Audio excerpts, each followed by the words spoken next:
and Viewpoint newspaper, coming to you with our program from the desk of the editor.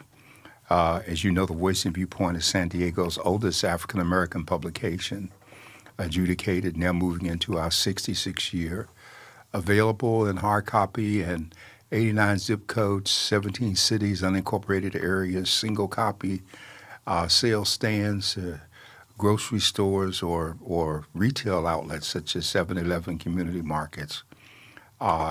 Available by subscription, available online at no cost, available to our churches every week, our senior centers, and following our motto that a people without a voice cannot be heard, as we primarily serve San Diego's African and African American communities.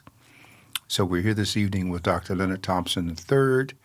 We have an open mic program that we're doing. We invite you, if you have a comment, that you may call us at 858-251-6111, or you may go to godradio1.com to provide any comments or observations. We don't have any limits on what we can discuss. We have a lot of issues confronting us, one of which is ICE moving into our community and some conduct from San Diego Police, and so we're going to go into a couple of those things. Dr. Thompson. Well, like you said, Dr. Warren, so much is going on, not only in our communities, but around the country, and I'm yet to see how they're going to handle all the myriad of things that are coming on, and now they're telegraphing where they're going next. They're saying that the next city that we're going to go to is Memphis, Tennessee, and I'm wondering if that is going to be a detriment not only to their operation, but to the safety of everybody. Well, I'm going to have quite a bit to say about this evening in terms of the legality of what ICE is doing and how it's being done. But I want to focus on San Diego, if we can first, starting out. Okay. We had a situation where there was an incident, I believe, at 30th and Market. A gentleman had an altercation with someone. He did harm the person. The police were called. When the police arrived, he began to come out of his clothes, his shirt, his pants down to his underwear, his hands up in the air on video as it was being filmed, suggesting to the police that he was unarmed, even though he had caused injuries to the person that he had just had the altercation with. And so more police officers arrived. We see in the video about 4 officers have grabbed this individual, one for each leg, one for each arm. They're trying to push him to the ground, and the 5th officer comes up, reaches over the others, and punches the man in the face about 5 or 6 times. And this is very significant as far as we're concerned, because it shows that we haven't learned from Rodney King. We haven't learned from the other scenario, the young man that was a block from home when he was stopped and beat to death by the police. We still have open season. It appears that black people are the only ones that you don't need a license to hunt, and the season is perpetual. You know, for everything else, deer, rabbits, there are certain times you can hunt. The game commissioner will reinforce that to make sure that you don't do it beyond what you should. But it seems like for us, it's just open season, and it's whatever you can get away with. And so several problems with this issue by itself. First of all, to this day, the chief of police has not issued a statement about what happened. I'd like to remind people that the mayor is the boss of the chief of police. And the chief of police, as we saw with Landau, serves at the pleasure of the mayor. So the mayor really has the capacity to fire the chief of police if the chief of police is not dealing with the issues that are at hand. What we saw in this officer who was white beating on this man who seemed to be Latino was the continuation of a mentality that is not acceptable. I mean, I just can't think of why. There's no indication this officer was put on desk duty, suspended, AI investigation, people in the community filed complaints, and went through the process, but nothing has happened yet. And so the community needs to rise up against that. Now, the second piece, Dr. Thompson, and I have to put these two things together, and it'll be clear for a reason. ICE today, I believe it was at 47th Street Trolley in their usual thing of rounding up people, grabbed a lady and manhandled her, threw her to the ground, grabbed another lady, pulling her by hair and face and mask and the whole thing. People rallied, folks came out. San Diego police, I understand, showed up. They didn't try to do anything in terms of what ICE was doing, saying that they were just there to monitor. And I don't know why they were there to monitor, because citizens raised the question as to why didn't they do something. Now, I'm going to share something with you. And I'm kind of disappointed that people who are in the law, who know the law, are not doing anything. Maybe they are in some other jurisdictions. But under Title 18 of the U.S. Code, Section 245, there are provisions that deal with the unlawful conduct of people with a badge operating under what is called the color of law. And under the color of law in sections 245, 246, all through this section, there are specific instances of things that can't be done in terms of interfering with people's constitutional rights. And it's very clear that the ICE officials are violating those rights at every encounter. First of all, they don't have probable cause. They don't have warrants. They don't tell people what they're being arrested for. And so when someone grabs you and interferes with your movement as an individual, that's kidnapping. And so they are kidnapping people publicly under the guise of law. And the federal statute says that this behavior is illegal. We know that the Department of Justice is controlled by Trump. We know that we have all kinds of cases pending. But there needs to be more litigation in terms of this conduct and this behavior in terms of what's going on. And so this is very important that the decision seems to be ongoing. We're going to grab whoever we want when we want. Kidnapping is a federal crime, as I recall. And so we do have a right to speak up. I believe that we're moving in the direction that citizens are going to start physically responding to what is being done. And that's going to create a bigger problem because the perpetrators are armed, combat gear, commando style, tear gas, guns, and bullets, and the whole bit. And I'm not sure where they find these people because there seems to be an absence of humanity with all of them. My concern, and I editorially addressed these issues this week, San Diego, you must get up out of your sleepy habit and start speaking up for other people, because if they come for them, in time they're going to come for you. Mm-hmm. And if you don't speak up, you are going to find there's nobody there for you. And we see in city after city across this country every week people demonstrating en masse. Here in San Diego, they demonstrate weekly out in Eastlake. I'm concerned that we have an absence of black people participating. I didn't say African Americans, I said black, because if you're African, as far as they're concerned, you know, you just another nigga and you just got a different accent. So, and it's taking that for some people to realize that you can't distinguish yourself just because your accent is different. They go by how you look. Mm-hmm. If you look like one of us, as far as they're concerned, you one of us. And so we have to deal with that. So I wanted to put these things out here tonight before you because we need to hear from you. We need you to be speaking up, to be vocal, to show as the rest of the country, like when they did No King's Day, over 7 million people responded to this issue. And there were demonstrations all over San Diego County, granted, Oceanside, East Lake, downtown, Poway, Escondido, every place. but we still got to do more because these people have an agenda. Their quota is 3,000 people a day that they want to round up and deport, and they don't care if you're a citizen or a non-citizen. And we need to address this. Well, one of the things about it, I think, Dr. Warren, with the gentleman who did injure somebody and the police were called, the question comes in, like you said, it is about the tactics that the police use.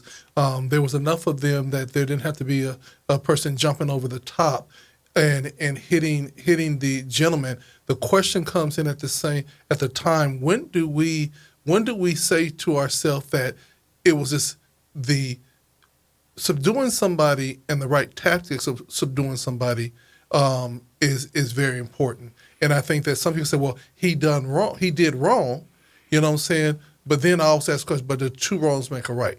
You know, the police at this point were not in fear for their life. They didn't have anything that caused them to actually have that approach to them. You know what I'm saying? And I think that sometimes we sit on the sideline and say, well, if he did this, he did this, he did that. But at the same point, we have to talk about protocol, because at the same point, that same protocol could have been used and they didn't have all the story. Well, the police have not been assigned as judge, jury, and executioner. Due process says, according to our laws and the Bill of Rights and all the things that we have in place, that a person is innocent until proven guilty.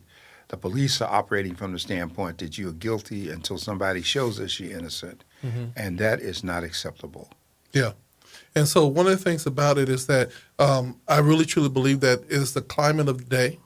We're seeing that, you know, even with the current state of the state of deportation and going after people, everything is very violent.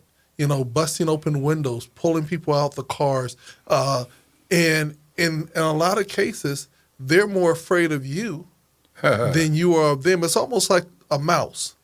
A mouse, that little itty bitty thing, will run. Well, all they got to do is run out, and it don't matter how big or small you are. You know what I'm saying? If you see that thing run, all of a sudden you jump because you're not expecting it. You know, but again, the thing about it is that I'm very concerned that there's no humanity with how this is going about. No, there is no humanity. And, you know, silence gives consent. So if we don't speak up, we don't speak out, we don't say anything, it seems okay. But we should not have any police misconduct like we're talking about here. You know, we got this chief that everybody celebrated, and they were so glad he came, and he's been here, and his father was a policeman and all that. Well, you know, I don't see it when we still have the same kind of issues, and we don't have any signs of him speaking and doing what should be done in terms of addressing this. And I think we need to stop giving a pass. We need to call it like it is. We can't just wait until it's my house and now I'm going to ask everybody to come to my rescue. I've got to do something myself. Yeah. And one of the things about it is that, you know, we have to also be active, be involved. And you know, Dr. Warren, you know, being that we're in media, the funny thing is that I actually feel like I'm in data overload. You know what I'm saying? It's so much that takes place so quickly. You know what I'm saying? That I get in data overload and I'm like saying, okay, I have to pick and choose how I go about it, but there's so much right now. And, you know, I feel like personally that we're on the stage of another war. You know what I'm saying? That in this case, I feel like we're picking the war. Well, I hope we can't afford to have another war, Dr. Thompson, because black people in particular are the folks that are least prepared for such. We are the ones who don't have the weapons or the training. Now, there are some people, you know, just like there's the NRA, there is a National Gun Owner Association of black folks, and they train and equip people. Without calling names, there's a group here in San Diego of black women who have spent the last at least 3 years in marksmanship training in terms of handguns and rifles and the whole bit. And so all of this stuff is very real. Well, the one thing I'm glad of in the midst of this crisis that we have, and it might sound kind of sour, but it's important, that with all the mass shootings that we're having, the one thing my heart is out to the people who have losses and been shot, but I am so very glad that the shooters are not black. Because if the shooters had been black, we would already have open season with folks who are armed and looking for an excuse. They would be on the streets shooting our folks down on sight and calling it justifiable. And so these are the things that we really have to pay close attention to. Yeah, and one of the sad thing about it is that again, we're seeing killing by guns quite frequently now. Just recently, a man thought somebody was breaking into his house. The cleaning company sent them to the wrong address, and her and her husband were basically trying to open the door based on what they thought was their assignment. Guy didn't tell them they were in the wrong house or anything else. He thought they were both breaking in, so he shot through the door and killed her. And so many people say, well, that was a justified homicide. But the reality is that we're very quick to shoot, especially if it's a black or brown person. But we question or give the benefit of the doubt if it's not. Well, yeah, and it's an ongoing scenario. They give it all kinds of names, stand your ground, and the whole thing. But this whole notion in the law that your home is your castle and you have a right to defend it, a lot of people kind of misunderstand that. The law is very specific about excessive force. And are you using more force than necessary to solve the problem? This person could well end up being tried in terms of being guilty of negligent manslaughter because, how much of an issue was there with the people at the door? Mm-hmm. Okay, were they kicking the door? Were they banging the door? Mm-hmm. Did they act like they had a key to the door? Mm-hmm. Were they talking to each other? Yeah. Since when are you going to have a couple breaking into a house, coming through the front door? I mean, a lot of this will boil down to the prosecutors, the district attorney's office, deciding how to charge because they look at the actions that are involved in the commission of a crime, and then they look for how many things they can charge the person with in terms of violation. And that's why I pointed out the kidnapping angle, because when you interrupt the free flow and movement of a person and you don't have legal reason to do so, okay, then that's kidnapping, and then you got a federal crime. So we need to pay more attention to our rights and to the law and to the people who are out there misusing and mishandling the law, so that we are prepared to live long enough to strike back and not get emotional and end up getting killed in the process. Yeah. Well, let's do an update on the SNAP benefits and the reopening of the government. What can we expect now? Have the SNAP benefits been fully implemented? Are they riding the ship? Are people getting their back pay?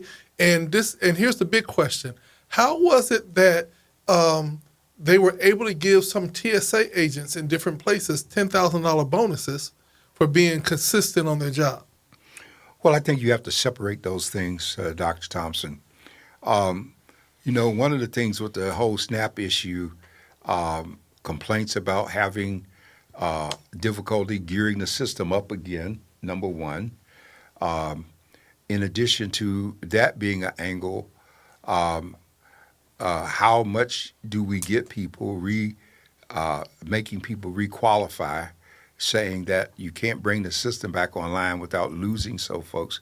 So if you got to reapply again, then that's going to take time. Meanwhile, people are going hungry.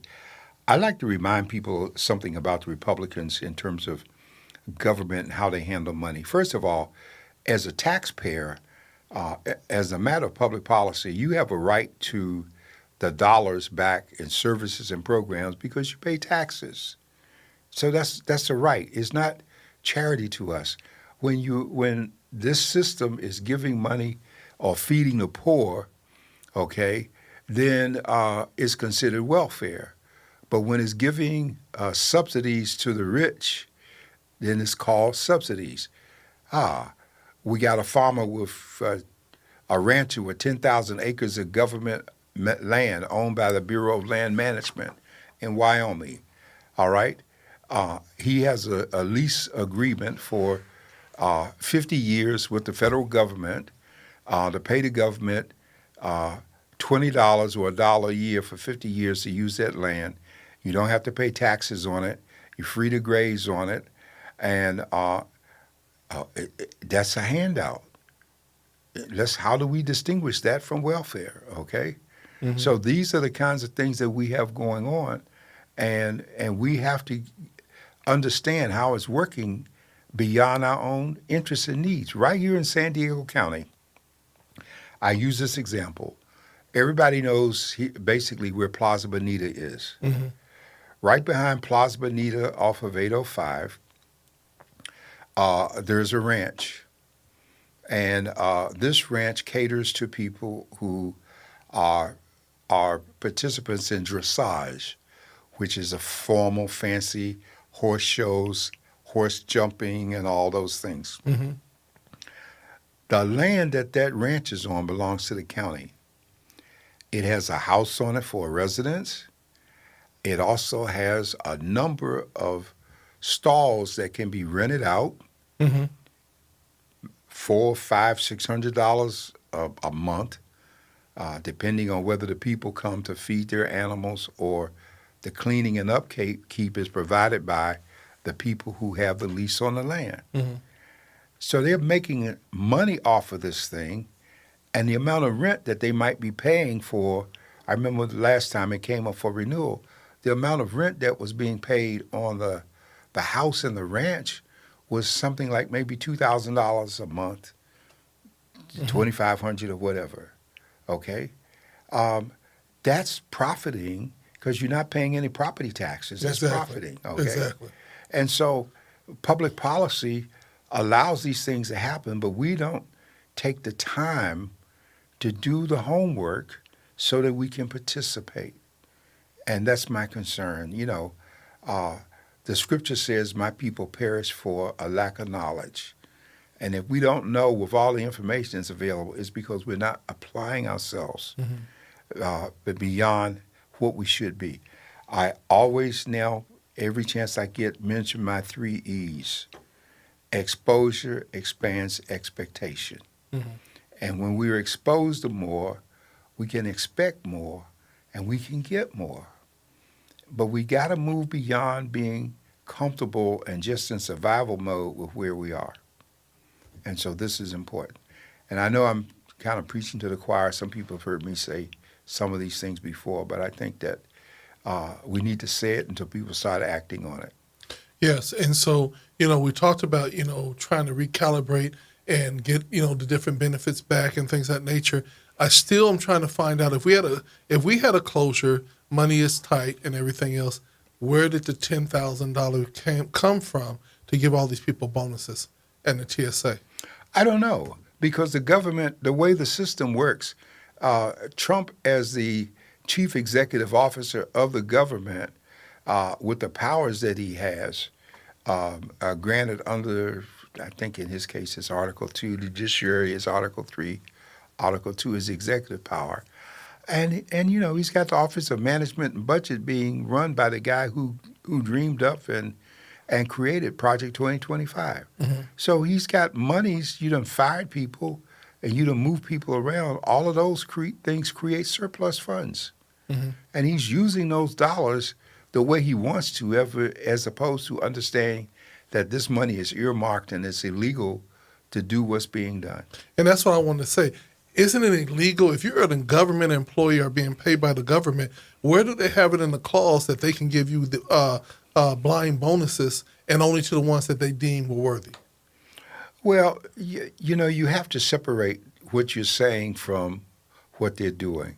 When you control the Department of Justice, when you fired all of the inspector generals, when you have the Supreme Court in your pocket and you've got the Congress in the other pocket, you can do what you want to do at this point, except for what happened yesterday, and we'll talk about that in a moment, because you're not being stopped. And so that's what he's doing. And in the first term, Trump was trying to play the system and placate it. By the time he came back for the second term, his attitude was, I don't care what the law says. I don't care what the rules are. I'm going to do what I want to do because I got people in place. Remember, they've already implemented 48% of Project 2025. And so they're on a roll. What happened yesterday is probably the first indicator of a roll being stopped. What happened yesterday, Dr. Warren? What happened yesterday was that the discharge petition, which brought to the floor of the House the bill calling for the release of the Epstein files, ended up passing the House 429 or whatever it is, with one vote abstaining, which Trump saw the vote coming, and even though he had been in opposition to releasing the papers, he did what any smart person would do in a leadership role. He jumped on the side of the role that was coming, and therefore it didn't look like that he was abandoned by all his troops. And he signed the bill this afternoon in privacy without the cameras being there and the whole bit.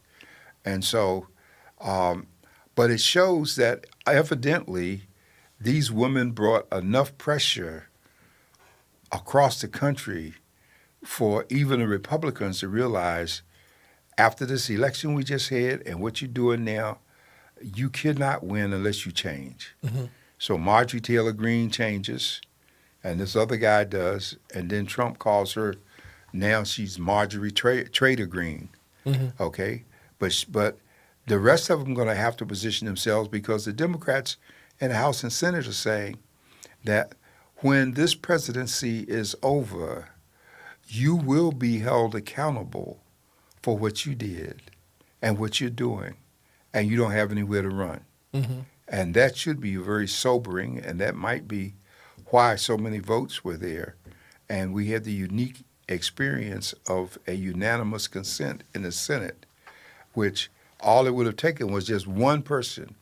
If the one person who didn't vote in the House had been the one objecting vote in the Senate, the unanimous consent would have failed. And they would have been into the debate and all other stuff they wanted to do. I don't think they're going to still get what they want in terms of the materials, because I think even as the passage is taking place, Pam Bondi already has announced the next new strategy. We found new evidence, and if there's new evidence in terms of an ongoing investigation, then that's the legal grounds for not sharing information. And that's why one of the members of the Senate has said if it doesn't come off the way it's supposed to, he's going to get on the floor of the Senate and read the names that everybody wants to hear. So I think we're not there yet. We got a lot that's going on with this. Do you think if he would start reading the names that they would censure him or stop him from talking, or could they stop him from talking? Not really. You know, we had the question come up about the filibuster a few days ago. And the filibuster is, this is the way the Congress works. If you ever saw the old movie Mr. Smith Goes to Washington, then you get an idea. A person can get on the floor of the House and they can start talking, and they don't necessarily have to yield when they are asked to do so. And so if they don't yield, they can talk as long as they want to. In order to stop them, one needs 60 votes to cut off the filibuster. And when the mood is to block something by either having someone talk, like Cory Booker did when he talked for over 25 hours, breaking Strom Thurmond's record, which he set in 1957 when he was voting against the Civil Rights Act, then we have a situation where the other side is if at least 40 one, members of the Senate say that they're not going to speak up against the filibuster, that becomes a silent filibuster because if you got 41, then you can't get 60. Mm-hmm. You can only get 59, and it takes 60 to make the break. And so these rules get to be very important in terms of how the House and the Senate functions. I was listening today as they were discussing, we now have efforts talking about bringing health care in a discharge petition. Well, at least 6 months ago this year, I started writing, since I know the rules of the House and the Senate, I started writing about why there should be a discharge piece of legislation, a discharge petition set up for every situation that Trump is breaking the law on, so that if the Democrats all sign those petitions, and we have what we just had where a few Republicans jump ship, then Mike Johnson, as a speaker, has to bring all this legislation up for a vote. And that means if people voted down, at least their vote's on the record. And so that's not happening so far. And so the SNAP program, we want to neglect, nutrition for people. We want to stop people here like we've done overseas under, Voice of America and all the programs we had that allowed food to go to waste in a warehouse while 350,000 people died because they couldn't get the nutrition that we had already paid for and shipped. Mm-hmm. So let me ask you, I want to just go back to the Epstein file. Do we legally, do we think that we're going to be able to get all the files, or do you think it's going to be a redacted version where they can scrub it from everything that Donald Trump is a part of? Well, I don't think we'll get all of it. I think it's going to be didactic. They're going to try to scrub the names. I do believe that there are people with lists, and I noted earlier that at least one senator says that he will get on the floor and read the names. Mm-hmm. The survivors know who the people are, mm-hmm. but they don't want to say anything because they know they'll be facing litigation. Mm-hmm. And so they don't need to be sued and go through that all over again. So let's just say, just for sake, what if they start reading the names? What happens then if your name is in the bunch? Besides, the disdain and everything else, can they actually bring them up on criminal charges? Well, because is there a statute of limitation? No, you got a loaded question here, Dr. Thompson, and here's why the question is loaded. First of all, if names are read and they're read in the context of specific activity that was criminal, i.e., a pedophile or violation of a minor, then those things can be referred for action. They can be referred to state in which it happened. So we saw what happened when all of these cases against Epstein was filed in Florida, and he went to jail. They were bringing his food to his cell, and he was going out to run his businesses and coming in at night to sleep and stuff. So, he had hotel service. Mm-hmm. And so that it's going to take the discussion to really rev it up to where it should be. But yes, I don't believe a statute of limitation applies at this point because there's some rules about when the statute tolls, and the word tolls in reference to a statute of limitation issue means when the statute is suspended, if you will. So the time is going on, but the claim is not aging because it's frozen, either ongoing investigation, litigation, or whatever. Okay. So basically, the story is yet to be told, how it's going to be told. How soon do you think these papers are going to actually come to light? Well, the statute said 30 days, but I don't see it happening. I think that within this 30-day period, there's going to be a major effort to water, dilute, and circumvent what's taking place. And it's going to be the American people rising up, demanding even stronger the release of what's already been voted on, that's going to make a difference. So the Crown Prince was in D.C., and there's all these great so-called deals being made with the Crown Prince, giving them war weapons, and the Trump empire is growing and getting all these things. How is that not a conflict of interest? Well, everything Trump does is a conflict of interest. I mean, his son-in-law is making billions with, with the Saudis, and they're building hotels, and the guy is over the Bitcoins. They just pardoned him so that he could get out of jail and do even more stuff. And there's some dangers in what Trump is trying to do. He's sitting there with MBS, Mohammed bin Salman, the heir to the Saudi kingdom.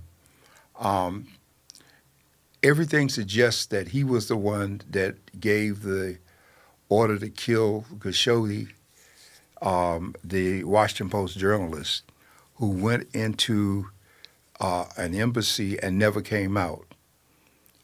And the TV cameras caught a group of men going in there after he went in, which were later identified as a kill squad from the prince. And later these people came out carrying these suitcases, and it is understood or believed that the man was murdered and dismembered and carried out in pieces. And if you did this to a citizen of any other country, the people would be up in arms. Here, Trump spoke up. He didn't want the press even asking questions of MBS about what was going on. This whole jet fighter deal, and now the Saudis want civilian nuclear capability. And all of these things should be voted on by Congress because they are very dangerous.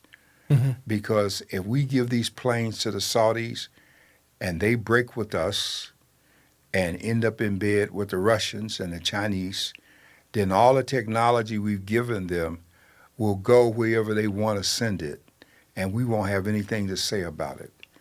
And so this is not a good idea.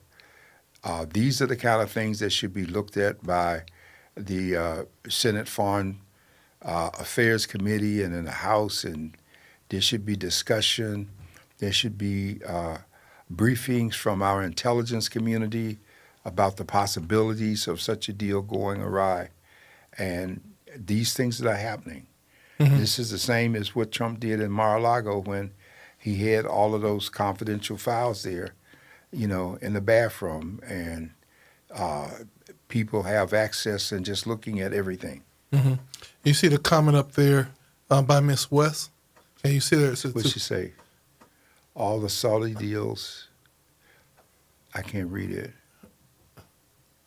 It says all the Saudi deals were Jim Jordan and all those other characters who cried foul about Hunter Biden forever and a day, meaning that they complain about Hunter Biden doing deals, but yet they're going and doing the exact same thing. Oh yeah, it's all right for them to do the deal, and the deal is a big deal that they're doing, and you notice how Trump is in bed with that whole Arabic community because remember, this airplane that Qatar gave him, is not his.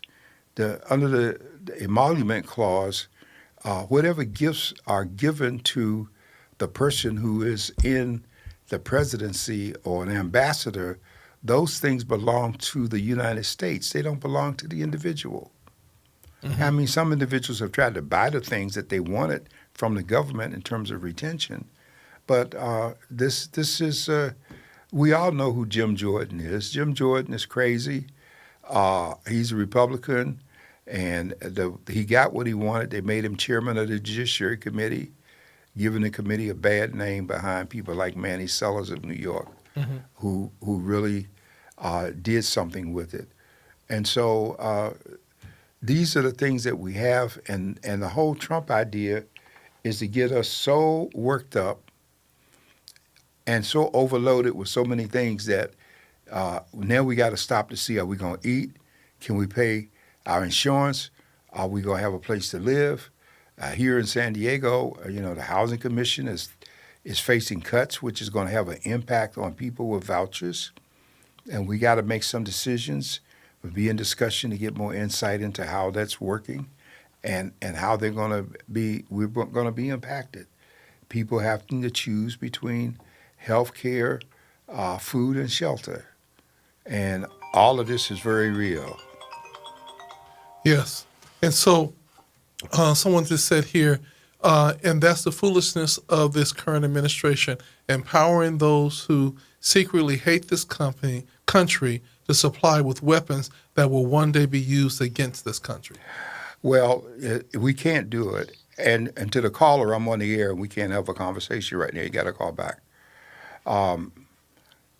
Say again what you just said, Dr. Thompson. Basically, they said, and that's the foolishness of this current administration, empowering those who secretly hate this country to supply with weapons that they will one day use against this country.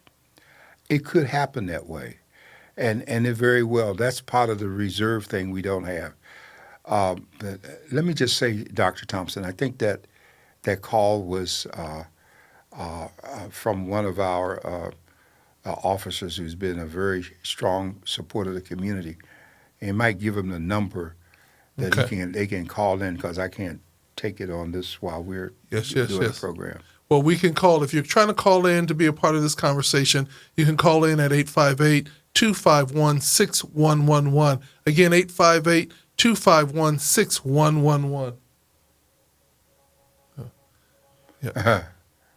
Yes. Yes. And so moving forward, we have to just be very mindful that it seems like there's an unraveling of us as a nation.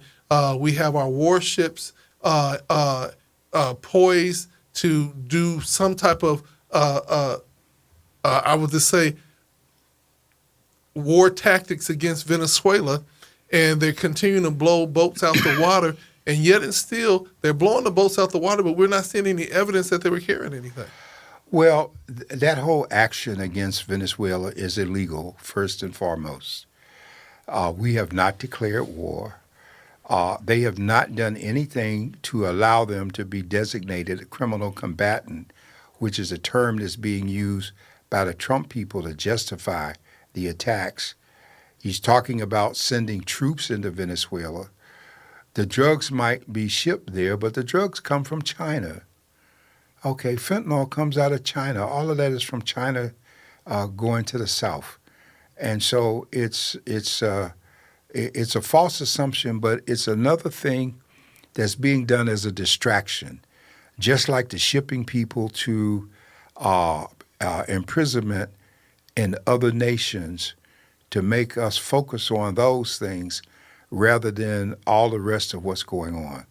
The efforts underway to build new detention centers, like in a small community up in Oregon, where you figure won't nobody know. You already had the one they tried to build in Florida shut down by the federal courts, so that couldn't fly. And so it's the legal system has not caved in completely to Trump at this point. The Supreme Court might be bought and paid for, but the other courts in this country are standing strong and demanding some degree of respect for law and order, and that's important. Yes, and so moving forth, right here, even in the United States, we have this unrest, almost like they're trying to establish a civil war within our own borders with all the tactics that are going on, and literally almost saying we're going here next, we're going there next. And I think that communities now are on edge about how do they deal with the invasion. Well, communities it's already been demonstrated how, and in those communities where the people have come together in large numbers and hung tough They forced the release of people who were being held, and we are taking actions here in terms of the Board of Supervisors in the county against what's taking place. But I believe that we're still not doing what we should be doing. We need a mayor like the governor of Illinois who will be strong enough. When these people grab folks and they're doing it illegally, they ought to be arrested by the police. Mm-hmm. You know, I don't care if they are feds. They should be locked up, disarmed by force, SWAT against them if that's what it takes, and really bring the test home to the president and to all of his folks, because you don't have authority within a state unless the authority is given, and there is no effort that's taking place that justifies overriding the sovereignty of a state for the police to come in.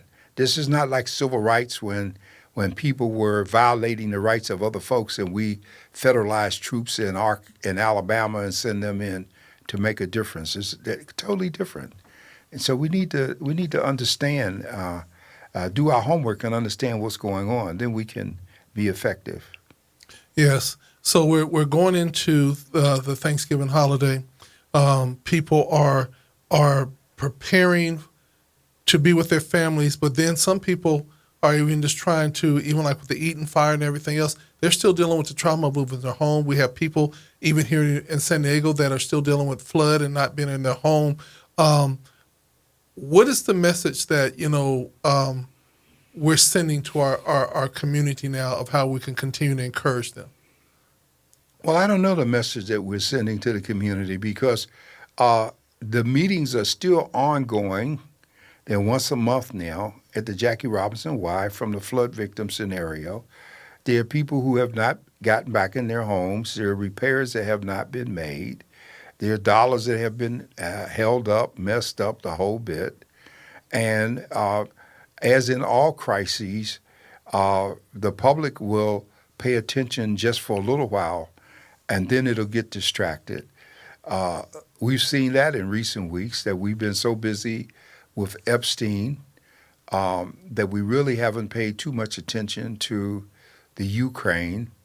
And even yesterday's bombing, 25 people killed and the whole bit in terms of ongoing conflict, okay? And when we get distracted, once we got the hostages out, we haven't been as concerned about Gaza in terms of the genocide that's taking place there. And many of us understood that once the hostages were removed, that the Israelis were going to return to the brutality and hostility. The harm that they are inflicting on the settlers is ongoing. They've done it for years in terms of going into these communities and driving people out, burning their homes, and intimidation and threat. And Benjamin Netanyahu, president of Israel, prime minister, he must keep a conflict going, because without a conflict, the case against him is going to catch up and he's going to go to jail.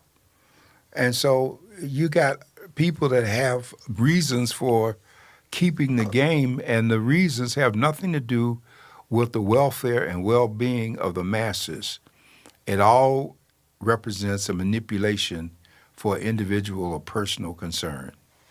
Yeah.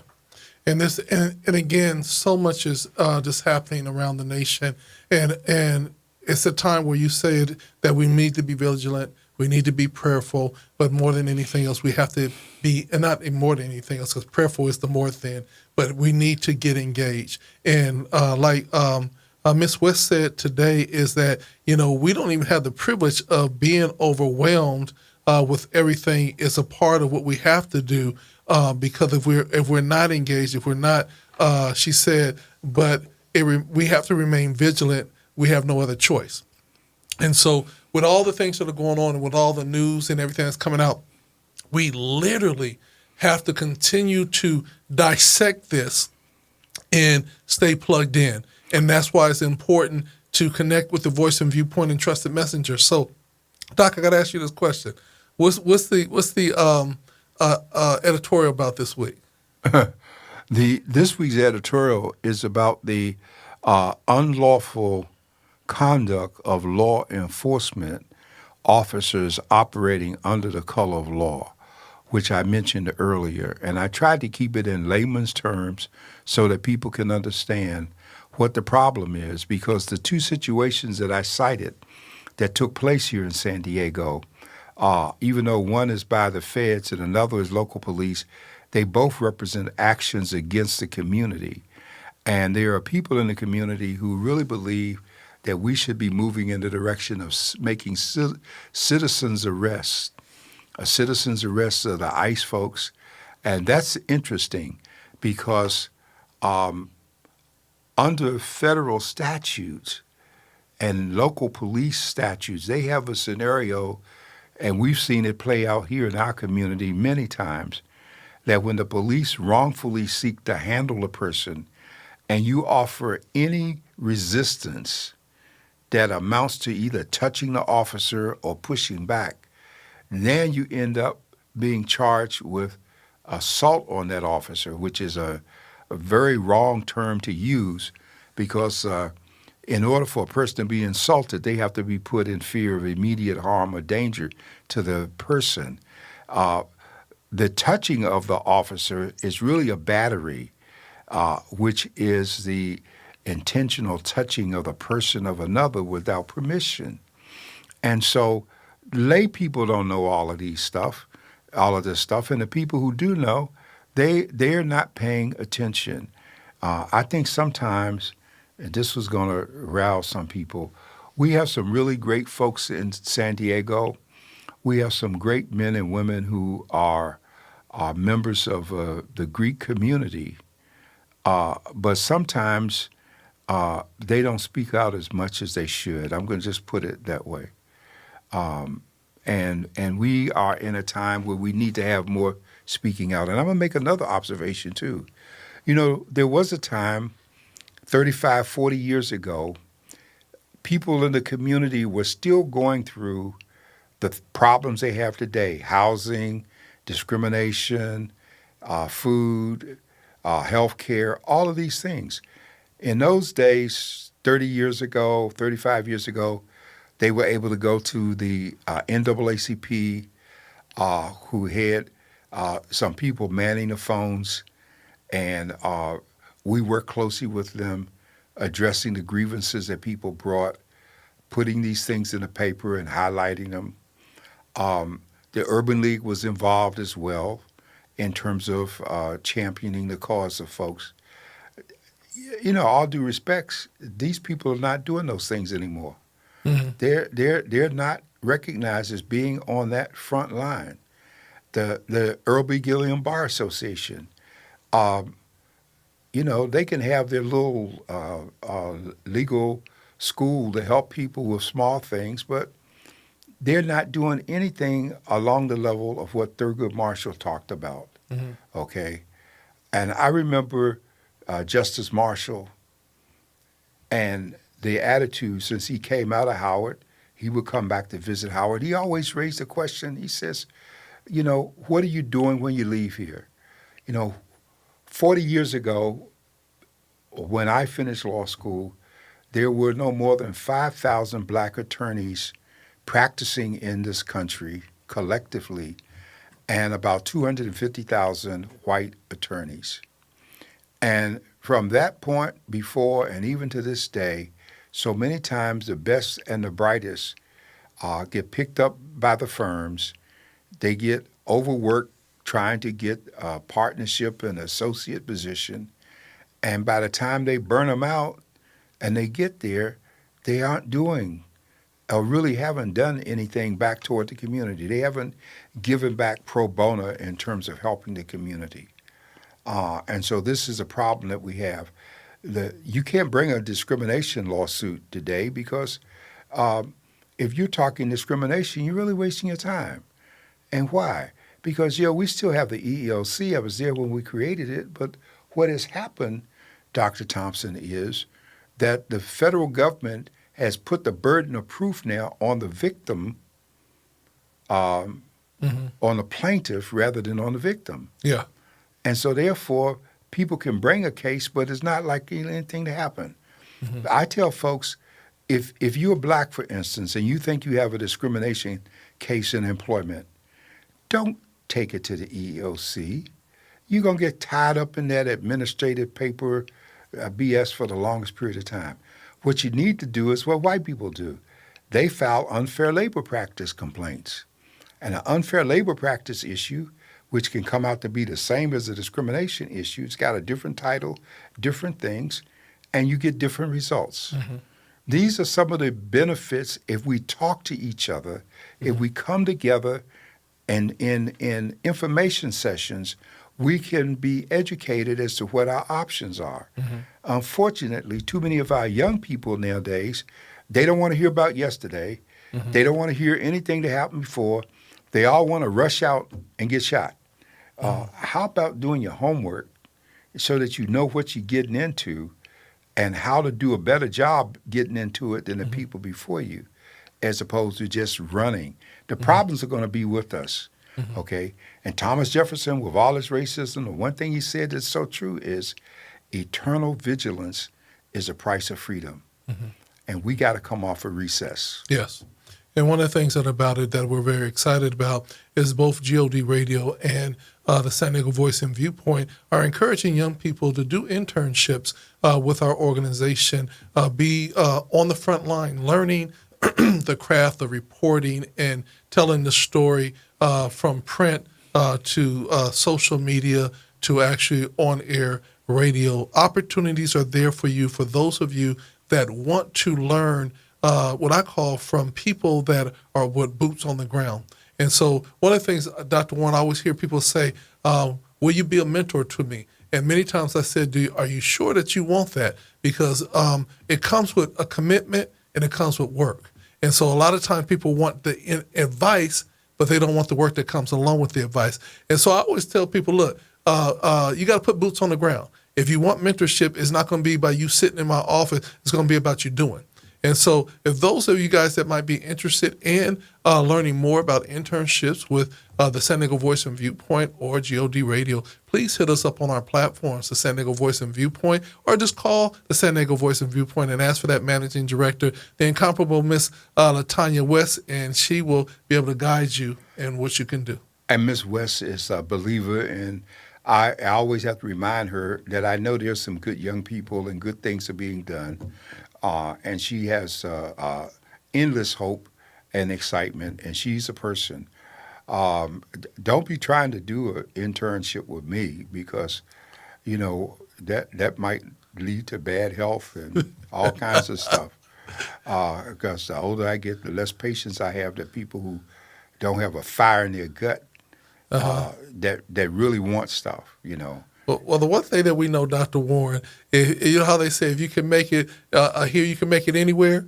I tell people all the time, if you can make it at the Voice and Viewpoint and Dr. Warren gives you a thumbs up, you can go anywhere in the world and get a job because you have been trained and you have been trained by the best. And so I tell people, don't get afraid of the bark. Get in there and and learn from one of the best people that are in the game. And so I laugh at it, but the bottom line is I see these young people, when they get to know you and around you, they'll just sit up there, what you doing next? We want to talk about this. Because of the fact is, a lot of times, if young people and people in general just slow down, they'll see the benefits. You know what I'm saying? And so a part of learning is slowing down enough to hear. You know what I'm saying? And you're not going to always hear it the way you want to hear it, but if you listen, you will hear it. And so you'll have that reciprocal teaching and that dual learning. And in the end, y'all can say what y'all want to say about Dr. Warren. Dr. Warren is texting, tweeting, all the good stuff that he said he couldn't do. He could do now. And I learned. Oh, yeah. Yeah. And so that's the fun thing about it. And so we just want to encourage you all that as being in the community, we still have the hope and the dream to continue to build legacy with you young people and for our community. And so stay tuned. We got some more good stuff. Voice and Viewpoint got some more good stuff. Get ready to happen, Doc. That's what Miss West says. She says, stay tuned. and nobody works. She works harder than I work, and she's more diligent. And so, and Those are the kind of factors that make a difference. Mm-hmm. I volunteered and did all kinds of work to get where I needed to get. I Mm-hmm. always took the jobs that nobody else wanted, the project nobody else wanted, Mm-hmm. the thing that seemed too hard to get done. Mm-hmm. And that's how you grow. Yeah. And you can't be afraid. And so I'm excited that Yeah. we still have a chance to pass on and teach some. And this with the final word is that we want you to get your best, get your gala outfits ready. February 13th, the gala is coming. I need to see the men in the black tie, the women in the gowns. We're going to have a wonderful time with the Voice and Viewpoint Gala. Stay tuned. I know that the recipients are going to be announced soon. Very excited about that. And tickets are now available on Eventbrite. Yes. And we're encouraging you to get your seats early, because when it's shut down, it's shut down. And Yes, there won't yes. be no, I know somebody and can you get me in? Nope. Exactly. Get it early. And thank you for being with us this evening. Y'all be blessed. This is From the Desk of the Editor with Dr. John Warren right here on GODRadio1.com. Have a good evening.